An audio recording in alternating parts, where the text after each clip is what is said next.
everyone. My name is Zhao, and I am currently the head of product of digital services at Asurion, which is a global tech care services company that's based out of Nashville.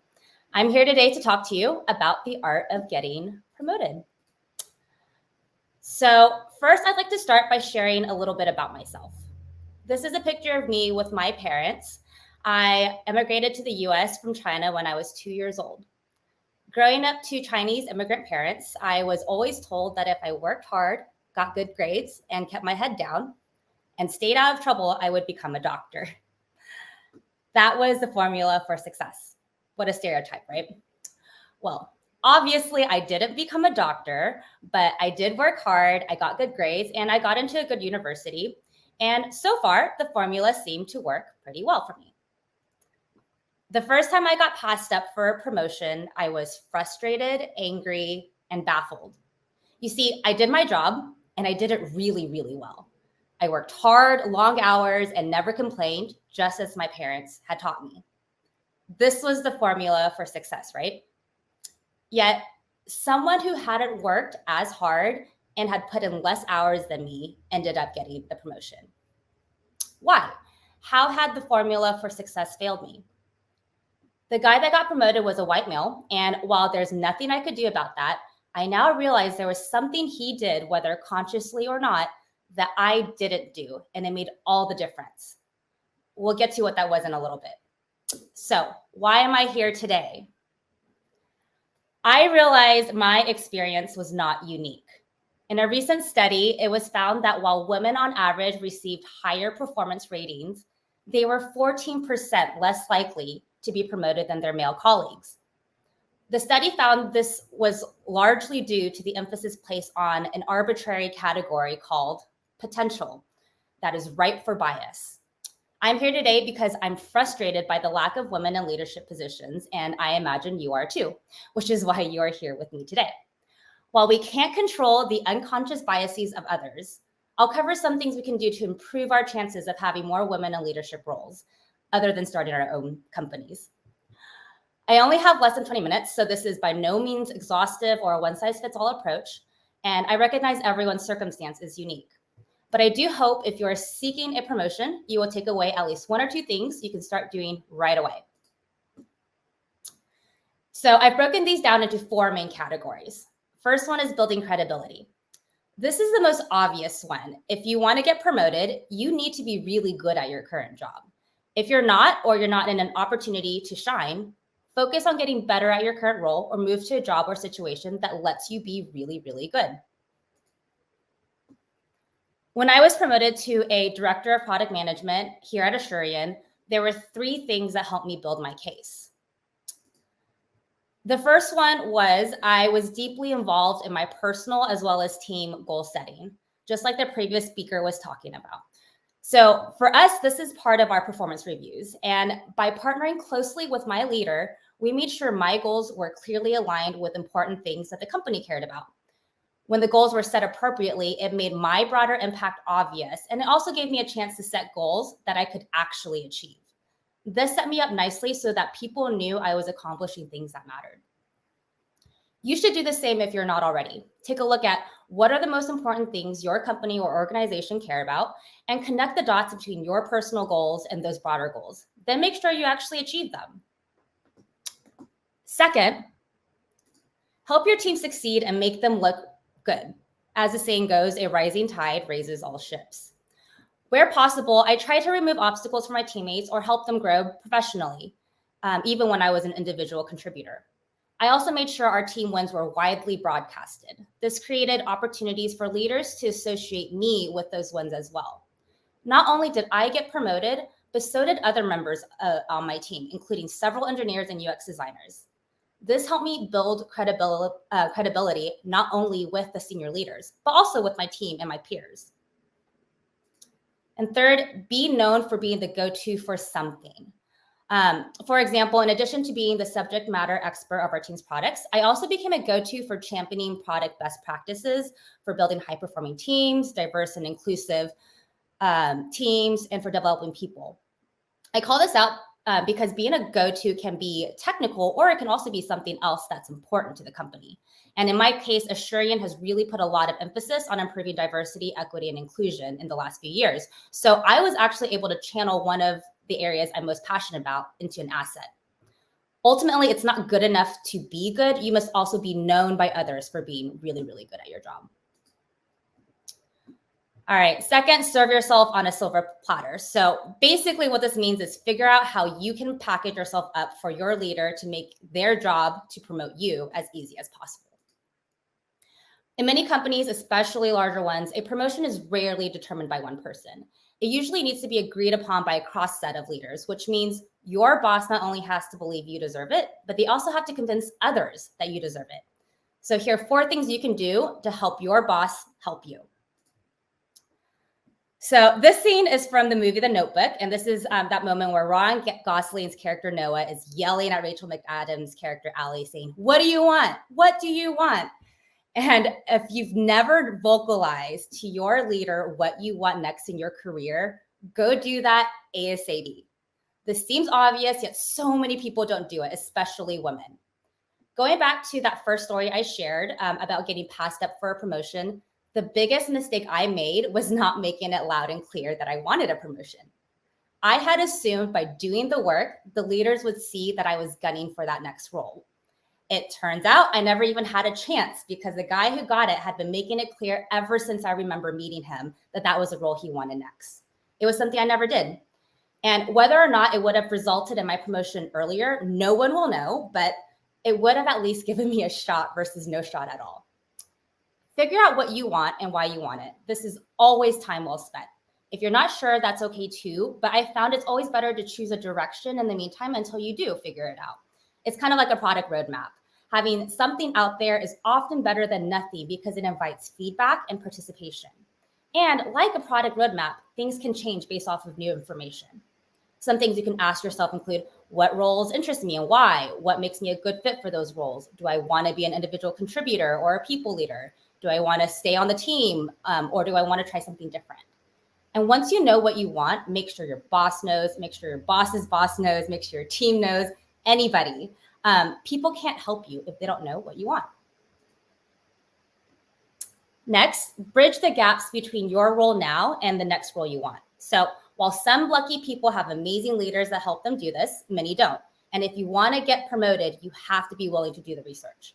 Seek to understand what the major differences are between your role and the next, and have candid conversations with your leader on what gaps are keeping you from getting promoted. Getting alignment on this is super important to make the process actionable. And by bringing your boss along for the ride, they will be more invested in seeing you succeed. If you have good alignment and documentation on the gaps between your current role and the next level, it makes it much easier to take action, get help, and know where you stand with your leader. Be known for good things. You do this by marketing yourself. The easiest way for people to know how amazing you are is if you tell them. Put on your marketing hat and learn how to sell yourself and your work. After all, the men aren't shy about how good they are. In fact, in a Harvard Business Review study from 2019, men rated their performance 33% higher than equally performing women. That's right, they performed the same, yet men rated their own performances 33% higher. So obviously, don't lie, but next time you write up your end of year performance review, think about this. It's impossible for your leaders to know all the details of your day-to-day work and accomplishments. So it's really up to you to tell them. And to the earlier point that promotion processes usually involve other leaders that are even more removed from your work than your leader, what are some quick hits your leader can repeat to help sell you? Help them help you. And better yet, if you are good about frequently marketing your team's work, progress, and successes out to other decision makers, those decision makers will already know how talented you are without your leader having to say anything. To effectively do this, you should understand, what do your leaders care about? What does your culture prioritize? So for example, Asurion's product org cares about outcomes and learning over effort. So our team makes it a point to share out results of tests and what we learned with broader stakeholders, even if they're not on our immediate team. A couple ways we do this include sending an email to relevant stakeholders and decision makers for notable wins, kind of like a press release. We also meet monthly with senior leaders to share out results and seek feedback. This gives our team an opportunity to showcase their progress regularly, as well as it gets senior leaders invested in our work and success. This allows other decision makers to get familiar with our work and our people, which then makes it easier for me to talk about how amazing they are when it comes to promotion time versus selling someone cold. And the last part on how you can serve yourself up on a silver platter to your boss is create opportunities for yourself. Prepare the runway. So if you think about airplanes, they can only take off if the runway is clear. Getting yourself promoted is pretty similar. Here's an example. For me, moving from a senior product manager to a director role meant I needed to spend more time with overarching vision and strategy and ensuring that evolved with where the company was headed. I realized I was having a hard time doing that because I was getting bogged down by so many small things where I was the only person who could address these things. I realized I needed to make myself less necessary to the day-to-day operations of the product team if I wanted to expand my scope. I did this through creating repeatable systems, templates, and self-service processes. So instead of wasting time and energy reinventing the wheel, I have GoTo templates for sharing out experiments or my GoTo processes for prioritization meetings. By just reusing things that worked in the past, I saved myself so much time. I was also very transparent about things and always tried finding ways for people to help themselves. So for example, I kept getting asked about certain questions about data and how we're performing. So we prioritized building out a self-service data dashboard that updated the numbers in real time so that stakeholders could monitor what was going on without bothering us. Democratize ownership. So for example, our team would regularly rotate who ran stand-ups and retros. It didn't always have to be the product lead. The unintended consequence was it actually improved participation and engagement in our meetings. And it meant I wasn't always the one having to prepare for every meeting. And then lastly, get really good at delegating. As you grow in your career, it becomes less about what you do and more about the broader impact you can make, which oftentimes it's done through others. Learning early how to delegate is a crucial life skill in your career progression. It may seem counterintuitive, but you can think about it as how can you work yourself out of your job so you can work yourself into another one. A good litmus test is asking yourself, can I go on vacation for 2 weeks without someone bugging me and progress is still being made? When you have redundancy, you free yourself up to do higher level work for the higher level role you want, and it makes a transition an easier decision and easier logistically to execute. Another thought here is you can write your own job description. So in some cases, you might need to actually just create your own role to get promoted. At one company, I actually created 2 of my roles there. I did this by identifying gaps in the company that were holding it back from achieving its goals. And then I recognized what my strengths were and what I wanted. And working with some mentors and my leaders, I connected the dots between those 2 worlds and was able to kind of craft 2 new roles that I ended up taking on. All right, third, build relationships. Relationships are super important to getting promoted. Everyone knows this. In addition to having mentors, also make sure you get a sponsor. What's the difference? Mentors are people who you may go to with specific questions about an area of expertise or for advice. These are people who may push you up or forward. Sponsors are people who actively pull you up. So for example, I had one previous leader at Asurion who identified an amazing opportunity that he felt could be career defining for me. I loved the current product I was working on, but he paved the way and insisted that this new opportunity was worth pursuing. It was a lateral move at the time, but it was that move that eventually resulted in me getting promoted to a director. I never would have made that move if that leader hadn't believed in me before I believed in myself. Second, find your cohort and grow together. So look around and identify peers who are also high performers, are respected, and that you respect, and seek to form alliances with them. It's often said that it gets lonely on top, but it doesn't have to be that way. We need to get ourselves out of this mindset that it's always a competition. While it might be, you benefit so much more when you have a community of smart, talented people who you can grow together with. To this day, I have close relationships with people I've worked with earlier on in my career, and it's been really, really cool seeing our careers grow in parallel. What's more, it's been so valuable having these people to turn to when I have questions or problems, and they kind of get me. They've been through the same thing that I've been through, and we have that in common. Lastly, make sure you are talking frequently with your leader about your career goals and progress. This can't be overstated. This needs to happen more than once a year during your end of year review. This should be happening all the time. All right, home stretch. Last section, find your leverage. Okay, so figure out what your strengths are and find opportunities to use them and market the heck out of it. There are a lot of talented people out there. So, what is unique about you that sets you apart and makes you memorable in a good way? For example, in a previous role, working for a staffing company, I worked in an industry that was primarily white men. At first, I thought this would be a disadvantage. And while it was at the time, while it was at times, I quickly learned that there were benefits to being different.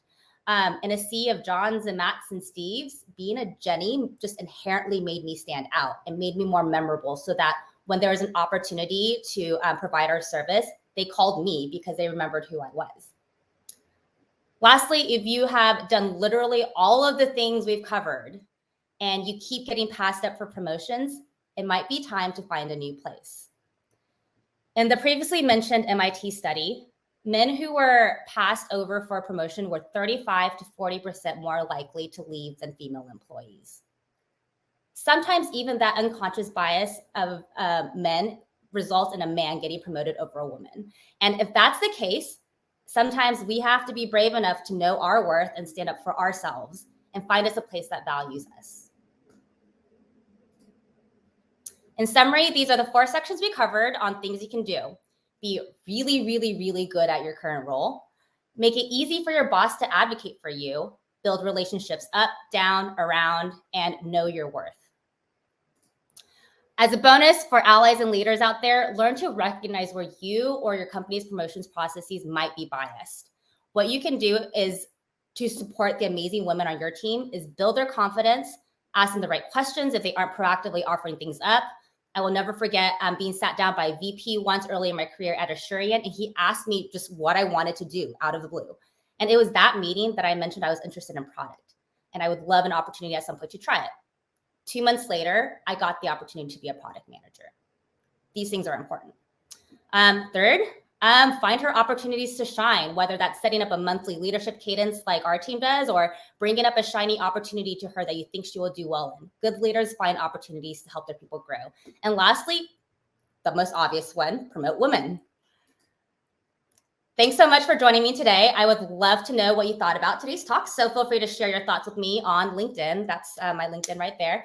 And I'm grateful for the career growth Asurion has provided me. And the good news is we're also hiring. So we're looking for great people to join our team. Would love to work with you. We're hiring software engineers, product managers, UX designers, and more. So you can scan the QR code to apply, or you can visit our booth and talk to some of my amazing coworkers. So thanks again and enjoy the rest of the conference.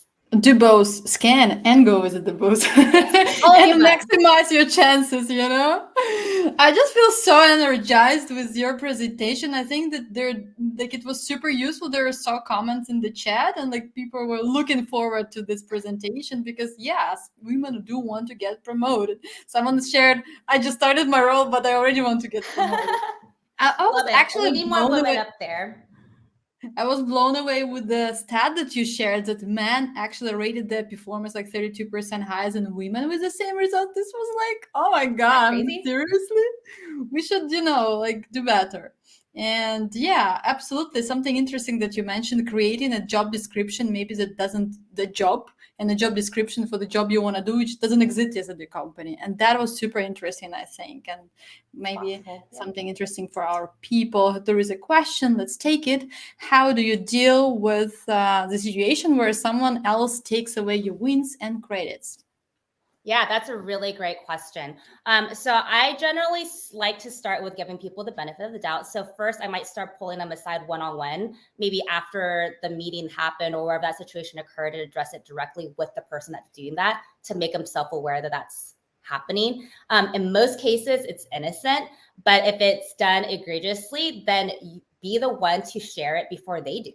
So if you're doing a good job of proactively marketing your team's work or your work, you can share it out before they get to it. Yeah, thank you. Thank you for your answer.